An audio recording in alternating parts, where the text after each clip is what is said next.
नमस्कार दोस्तों, आप पढ़ रहे हैं कक्षा 10वीं एनसीईआरटी गणित। आज हम पढ़ेंगे प्रश्नावली 5.2 के प्रश्न क्रमांक 1 की इस टेबल को हल करेंगे और प्रश्न क्रमांक 2 के इन दो सवालों को भी हल करेंगे, तो ध्यान से समझना।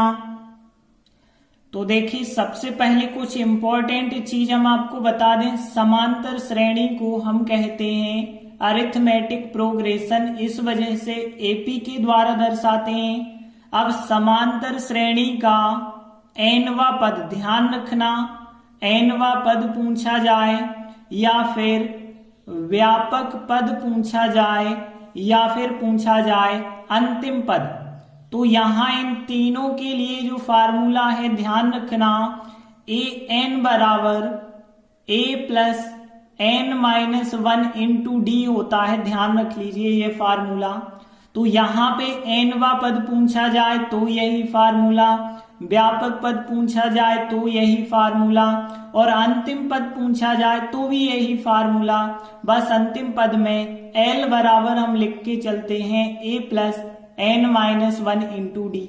तो देखिए, यहां जितने भी सवाल हैं उन सवालों में हमें ए एन का फार्मूला लगाना होगा, a plus n minus 1 into d. तो देखिए, शुरू करते हैं। प्रश्न एक क्या है, निम्नलिखित सारणी में एक सारणी बनी है, उस सारणी में हमें रिक्त स्थानों को भरना है। जहां पे समांतर श्रेणी का प्रथम पद स्मॉल ए, सारवंतर डी और एनवा पद ए एन है। तो पहले सवाल में हम देखें तो ए का मान है 7, डी का मान है 3, एन का मान है 8 और ए एन मतलब एनवा पद हमें ज्ञात करना है। तो देखिए, पहला सवाल, ए का मान 7, डी का मान 3, एन का मान 8 है, ए एन हमें ज्ञात करना है। तो देखिए, चूंकि ए एन का जो फार्मूला होता है वो फार्मूला हम लगाएंगे कि ए एन बराबर मतलब एनवा पद बराबर a plus n minus 1 into d, यही फार्मूला होता है ना। यही यदि आप लगा के आगे सॉल्व करेंगे तो देखिए क्या मिलेगा हमें। ए एन तो ज्ञात करना है, तो ए एन को ए एन लिख दो। ए का मान है 7 प्लस एन का मान कितना है 8 है, 8 माइनस 1 करो और डी का मान कितना है 3 है, तो 3 लिख दिया। और फिर देखिए 7 प्लस, अब 8 में से 1 घटाएंगे तो कितना आ जाएगा यहाँ 7 और इनटू में चल रहा है 3। अब यहाँ पे 7 प्लस 7 3 21 और 21 और 7 यदि आप जोड़ेंगे तो कितना आ जाएगा 28 आ जाएगा। तो ए एन का मान कितना आ गया 28। तो यहाँ पहले सवाल का उत्तर जो है वो क्या भर देंगे आप, 28 भरेंगे। आगे दूसरा सवाल देखिए, ए का मान -18 दिया गया है, डी का मान हमें ज्ञात करना है, एन का मान 10 है और ए एन का मान मतलब एनवा पद 0 है। तो देखिए, यहाँ ए का मान मतलब प्रथम पद -18 है, डी का मान हमें ज्ञात करना है, एन का मान 10 है और ए एन का मान 0 है।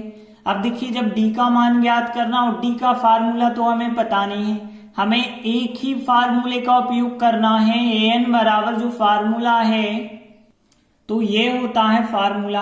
अब हम इसमें मान रखेंगे, ए एन का मान कितना है 0 और फिर ए का मान कितना है -18 प्लस एन माइनस 1, एन की जगह पे 10 माइनस 1 और डी आपको पता नहीं है तो डी तो अभी डी ही लिखेंगे। अब देखिए, यहाँ पे 0 वैसे लिखना, माइनस का 18, 10 में से 1 घटाएंगे 9 का गुणा डी से हो जाएगा तो 9 डी आ जाएगा। अब देखिए, -18 को जब आप इस तरफ लाएंगे तो प्लस के 18 हो जाएंगे और यहाँ पे 9 डी रहेगा। अब हमें डी का मान चाहिए तो 9 का हम पक्षांतर करेंगे और 9 गुणा में है, गुणा वाली संख्या बटे में आ जाएगी तो डी का मान 18/9।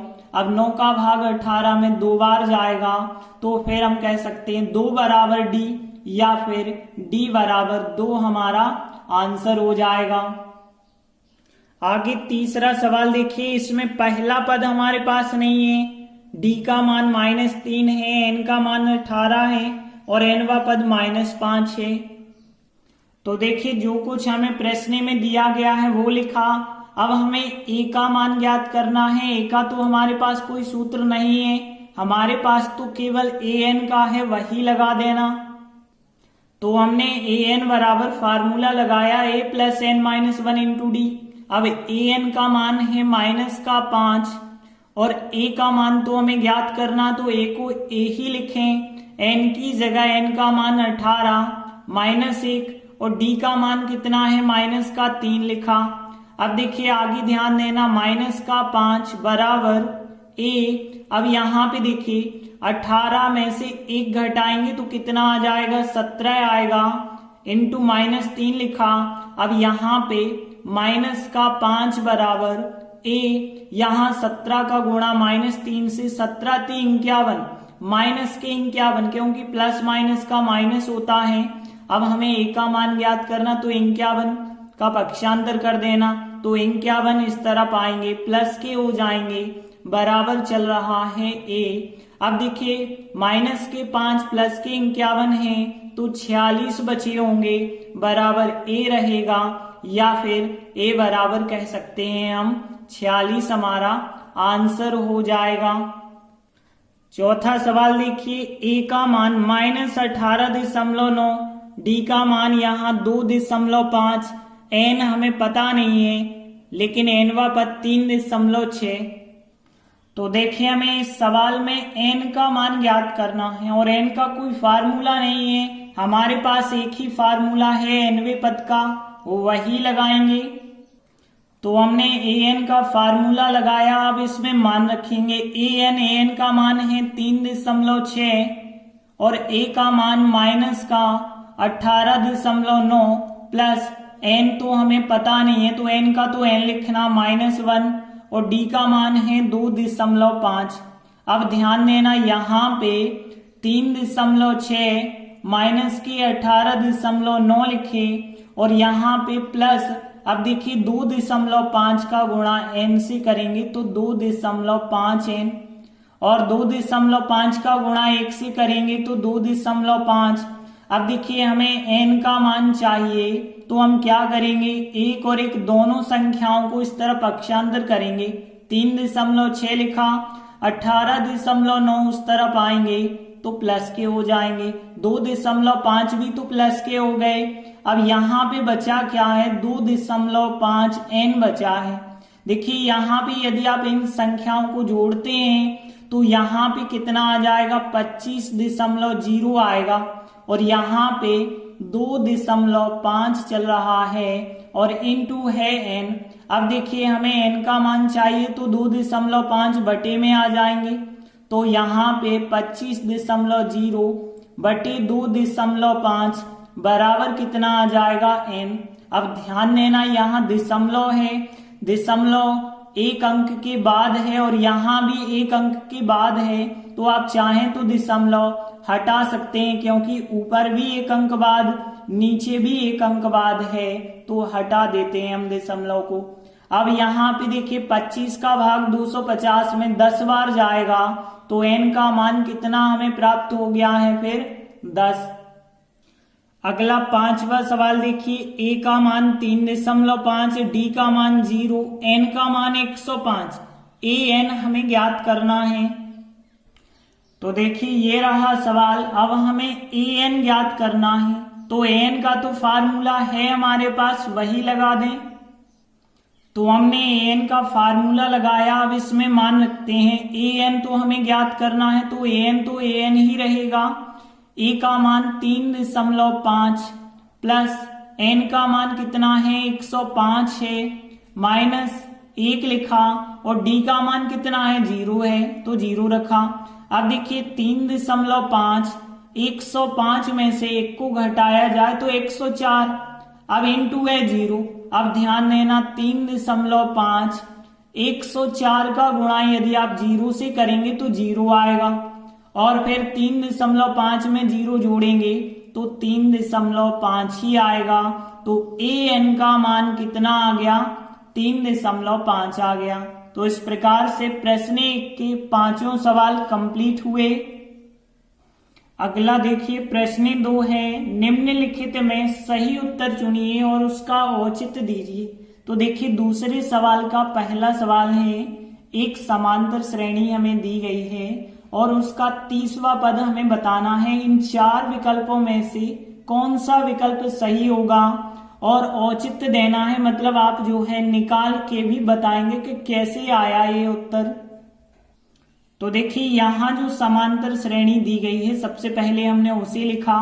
अब समांतर श्रेणी से हमें क्या पता चलता है कि यहाँ पे पहला पद जो है वो 10 हो जाएगा और जो सार्वंतर डी होगा, डी का मतलब है यहाँ पे अंतर, तो डी कैसे निकालते हैं, दूसरे में से पहला पद घटाते हैं।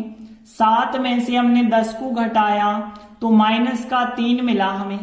अब देखिए हमें कहा गया है 30वां पद ज्ञात करना है, तो यहाँ पे 30वां पद मतलब A30 हमें ज्ञात करना होगा।